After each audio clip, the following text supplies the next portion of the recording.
Here I have a lifelike F7 that someone has obviously custom painted, and today I'm going to be attempting to make this thing run properly. Before I begin, I'll test this F7 out, I'll apply some power to the rails, and move for a split second, and this is about 80% power, by the way. Okay, so clearly it's trying to run, but it's definitely got some sort of electrical issue.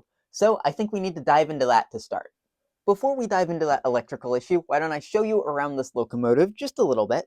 So, as you can see, it's very obviously been repainted. You can definitely see the brush strokes and things like that on this model. There definitely used to be a decal of some sort here. Going around to the front, they've painted over the headlights themselves, but the windows up here seem to be perfectly fine. On this side, it's more of the same, but back around to here, it is also missing a step right here. And based on what you can kind of see through the portholes right there, I don't know how well you can see it, but there's a little bit of green showing through in the silver roof. I would have to assume that this was at one point in time a Burlington Northern locomotive. Going up to the roof, it is pretty filthy up here. I'm not going to wash this locomotive off like I usually would, because I fear that this paint could be some sort of washable paint, and I really don't want to fight with that right now. Flipping this thing upside down, it's still got traction tires under here. These lifelike traction tires are actually really good. It looks like it's missing the front coupler. Again, I'm not going to tackle that right now because that'll probably be something that happens if I end up deciding to repaint it. Onto the rear, the wheels themselves look to be fairly clean compared to some of the other lifelike units I've seen, although not perfect. And someone's actually put a Katy on this model, and I've checked with my height gauge, and it is actually in a fairly decent spot, so that coupler should be good to go if this thing does end up working well. In case any of you were curious, this lifelike F7 came from a lot of locomotives on eBay a couple of months back. So it's time to start tearing into this thing. I'm going to start with the shell, which is just on both sides held in by these clips. And then it can come off just like that. Now that the shell's off, I'm going to focus on the rear truck of the locomotive first. I don't think we're going to have any of our electrical issues contained in the front of the locomotive unless we find something kind of crazy, which I kind of doubt. My suspicion is that either one of these wires is broken, a wiper in this truck is out of place, or the wheels are just dirtier than I think. So we can just kind of set this in here and get to work.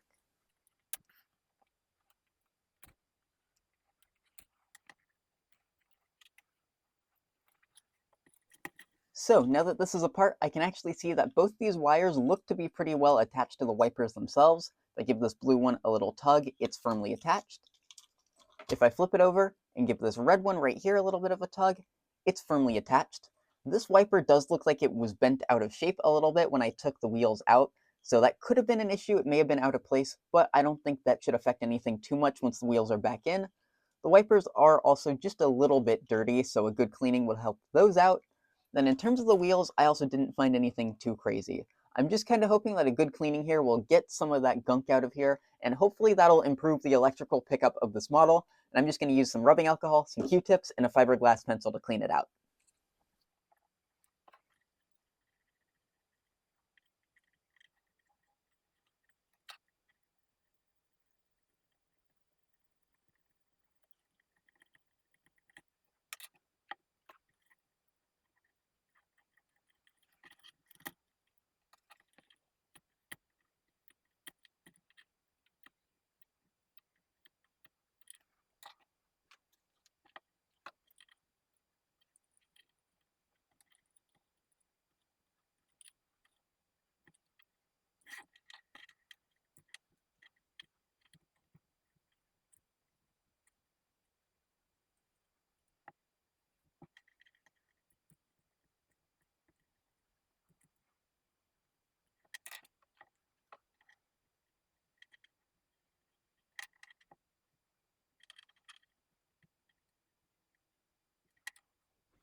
So with all those components cleaned up, it's time for me to put just a little bit of oil on the bearings in here and then reassemble this truck. And I'm just going to use some Labelle 107.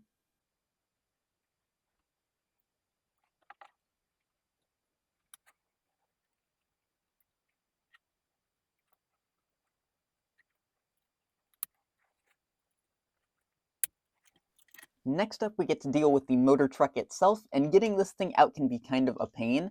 It's hard to see down in here with my lighting, but there are some clips right in there that you just kind of have to pry out of the way, and then that, in theory, should make the motor pop out of the chassis.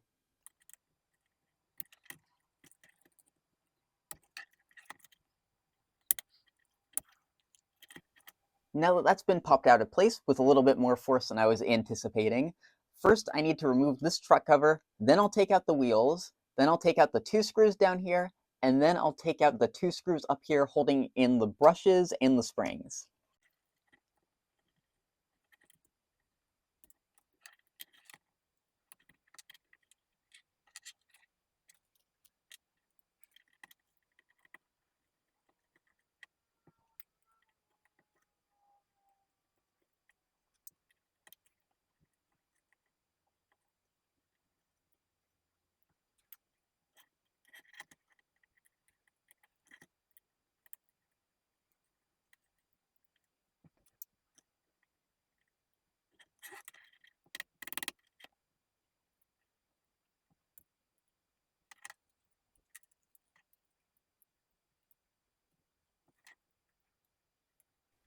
Since the motor casing was being a little bit stubborn, I just cut the clip and split the two halves apart, and now I've got all the components out.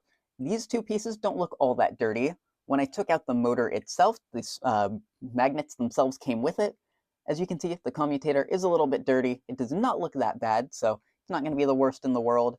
These gears, though, they do look pretty filthy. They're going to definitely need a good cleanup. I want to save that washer as well. And the little gears, it's the exact same story. The wheels themselves seem to be in pretty good shape. As I mentioned, lifelike traction tires seem to be pretty good. I do have replacements I could put on, but these seem to hold up for a pretty long time, so I'm not going to worry about it. It does look like this gear may have slipped out of place a little bit. I'm not sure, but it seems like it might be off by just a tiny bit, or it might just be seeing things, who knows. It looks here like it's a little more aligned. The springs also look to be in really good shape. They're both not compressed whatsoever, and the brushes also look really nice. The only thing I did notice, which I'm going to push all this to the side and clean it off in just a second while I was taking this apart, is that the headlight wire going to the red wire here and this brush plate has actually come undone. And I took a little closer look at this wiring, and I really don't like it. So I'm going to take a quick little break off camera. I'm going to resolder these since it's just going to be a little bit of a hassle. You're probably not going to be able to see me doing very much of it. So I'll come back once this wiring looks a whole lot better. So I have finished my wiring work. Admittedly, it's not the best in the world, but I think it looks dramatically better than the wiring and soldering that was originally on here. You could see exposed threads of the wire. I did not like that. This just looks a lot more cleaner, and I don't know if it'll help electrical pickup at all, but I don't think it should hurt because this just looks a lot nicer, and I've got some fresh solder on there, so that should help as well. And now that that is done and out of the way, we can focus on cleaning up the internals of the motor truck, and then we can put that all back together with some fresh oil.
So now that everything's been thoroughly cleaned, it's time to reassemble the entire truck.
I'm just about done putting this locomotive together, and do you remember when I said that it looked like one of these gears was out of line earlier? Well, that was correct. If you saw when I put this one in, this gear kind of slipped out of place, so all I did was I adjusted it by hand, and now it should be in there and aligned properly. So really, all I have left to do now is I've just got to put this cover back on,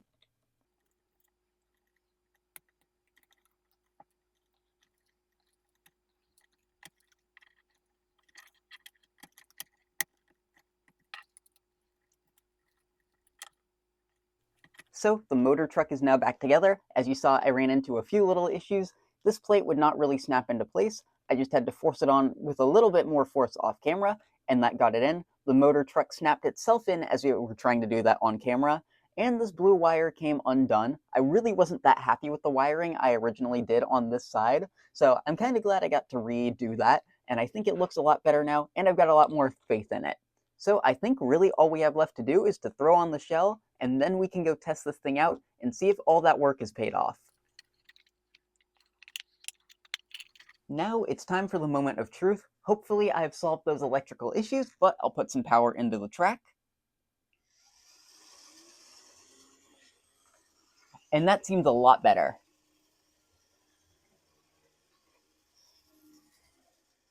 We'll go the other way now.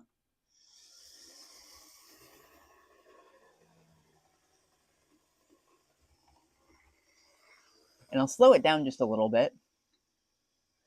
It seems to even run really consistently at a slow speed like this. Let's see if I can go any slower than that. Bring it back just a little bit more. And you know what? I think that repair has been a success.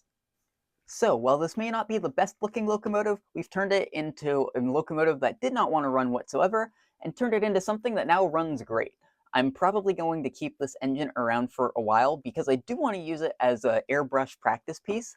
I do actually have an airbrush hopefully on the way soon, and I have a bunch of spare decals. I've got a few F-unit ones, and I think I might paint this thing into an Amtrak livery just as a test piece. So I don't know if that will actually happen or not, but I think this engine, seeing how badly the paint already looks, is a perfect unit to test it on. If I fail, it's not the end of the world. The shell already looked bad, and if I do a great job, it'll be a great improvement over this locomotive. So you may see this engine in the future, or you may not, but for the purposes of this video, I think that repair was a huge success, and I'll definitely try and use this engine quite a bit in the near future.